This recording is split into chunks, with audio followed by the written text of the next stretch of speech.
Coach, I talked to Fuag yesterday, and he said it's helping him acclimate to New Orleans because the playbook is very similar to Oregon State is here. Can you kind of lay it out and how that is helping him?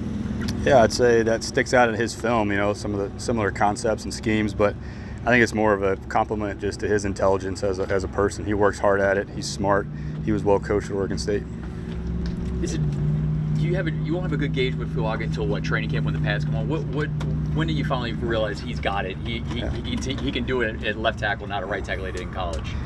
Well, if he ever thinks he's got it, he's in trouble, But I think he's done everything he can to give himself an opportunity and impressed us early. But it all changes when the pads go on. So, but he's made of the right stuff, so I'm not worried about him.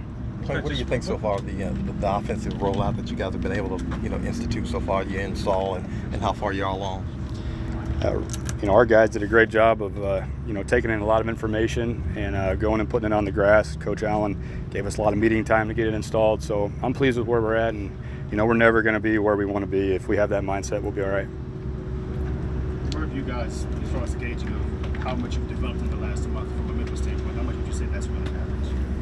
Yeah, I think I've seen improvement. In the competitive periods when the ones go out there and they move the ball down the field, that's a good start. But again, there is no pass rush really. We're all in underwear out here, so we get to training camp, we put pads on.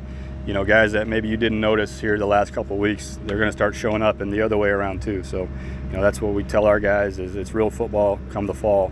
So they got to put themselves in position to be successful and be in shape over this break.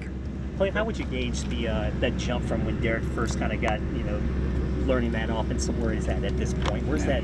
I guess how would you gauge that? He's been impressive with, and I knew that coming here. That was a big reason to come here, right? To be able to coach him and to coach a guy who's played a lot of football and, has been to Pro Bowls and is obviously a very intelligent player. So no surprise that he's been able to handle it well. He's done a good job. He's exceeded expectations, but, like I said with everybody else, he's also has a growth mindset and is not satisfied. So we have a lot of work to do come the fall. What kind of progress have you seen from Trevor Penning, and what are some of the things you want to see him maybe work on before training camp? I think Trevor Penning has done everything we've asked him since we got here.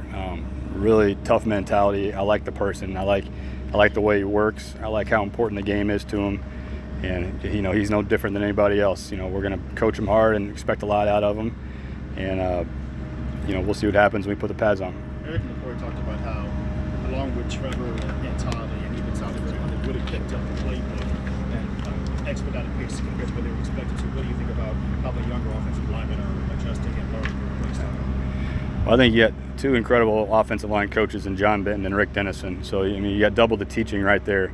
So I know I'm really fortunate to get to work with those guys and really focus my attention other places, and those guys have handled it. And just a really impressive group of coaches right there, along with Jari Evans. So those guys are lucky. Those players are lucky to have those guys. Clint, when you've studied Chris Olave and then now seen him on the field and worked with him, what are some opportunities that you see that his game can be expanded or that you can get even new elements out of him? Obviously, he's a playmaker. He's made 2 years of a lot of production, and we think there's more in the tank. And I think to his credit, he had an injury in this offseason and played through it. Showed a lot of grit, a lot of toughness. We definitely have studied what he does well and want to expand on that. And his success will come from the team's success. So I just want to see him to continue to develop and help us in more ways than just catching the ball. And that's with all receivers. Put a lot of pressure on those guys to help us out in the run game. So that's a big part of his improvement and all the wideouts. And the last time we talked to you, I think it was at rookie camp, so we hadn't seen Taysom Hill do anything yet. You said you were going to try a number of things and see what works. I mean, I think we've seen you try everything with Taysom Hill. I mean, is that the idea? Is you just want to look at him everywhere, or he could really have a huge role in this offense? Yeah, well, he's obviously a highly intelligent player that's been coached extremely well. So there's a lot of carryover in his knowledge, and then his effort and his attention to detail was excellent this whole offseason. So, I appreciate the work that he put into it, and I appreciate our coaching staff's creativity and trying to get him at a lot of spots. But he's no different than there's our receivers that have played 3 different positions. So so there's guys like like Cedric Wilson. That's a really intelligent guy that's played a lot of spots too. Maybe doesn't get as much of the credit, but I would compliment him as well. As well as our offensive linemen that are playing center and guard. So, but yeah, Taysom's done a great job this offseason. Beyond just like a successful running game, what goes into making play action passes work? Like what makes them successful beyond football? Not being in 2nd and 20 helps. Staying ahead of the chains, and not to be a smart aleck, but that's the truth. I think it starts from the top down. It starts with the head coach supporting us, wanting to run the ball, and then trickling down to the players and their mindset into making those play actions come to life once we run the ball. I think it's just having good habits in practice and us being good teachers.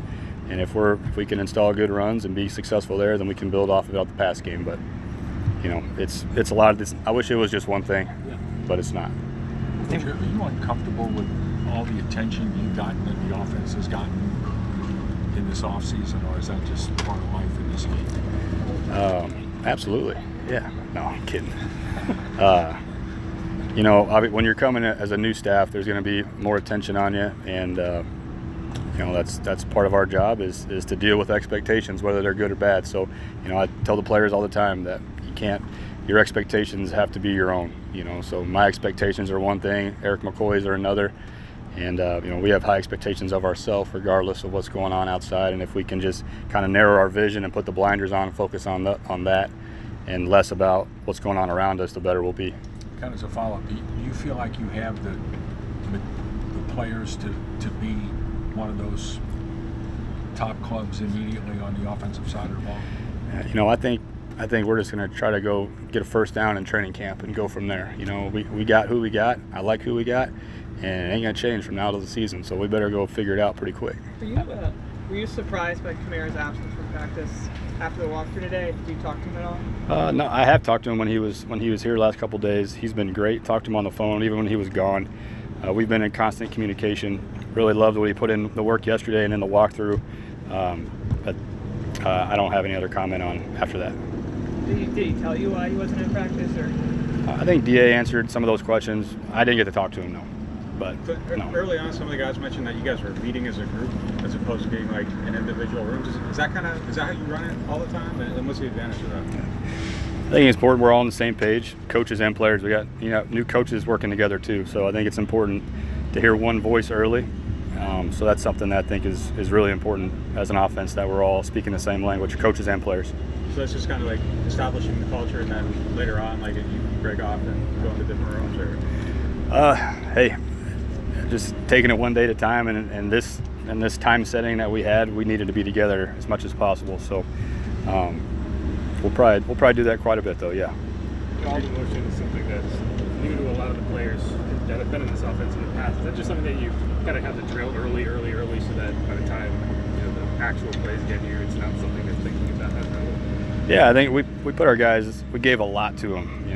Definitely way more than we ever put in one game plan, and they handled it really well. So you just got to put them through it. You got to make it hard on them in practice, make them study at night. And I think overall, I was pleased with the detail our guys had and our coaches that put them through it. DA said Time for one more. DA said that usually after these practices, the staff has been going back and kind of figuring out, all right, there's some different looks that we're seeing offensively that we've got to adjust. You guys as a staff seen stuff from this defense that you've gone, maybe we make a couple adjustments here to kind of be effective at what we're doing. Or is that give and take kind of the same between? Yeah, that's everywhere you go, and just from afar, playing against Coach Allen in the past is one of the toughest defensive schemes to face, and the number of looks that we got in this one camp, is probably as much as you'll see in the NFL with the defense that's been established for a long time, and they definitely caused a lot of problems for us and made us better.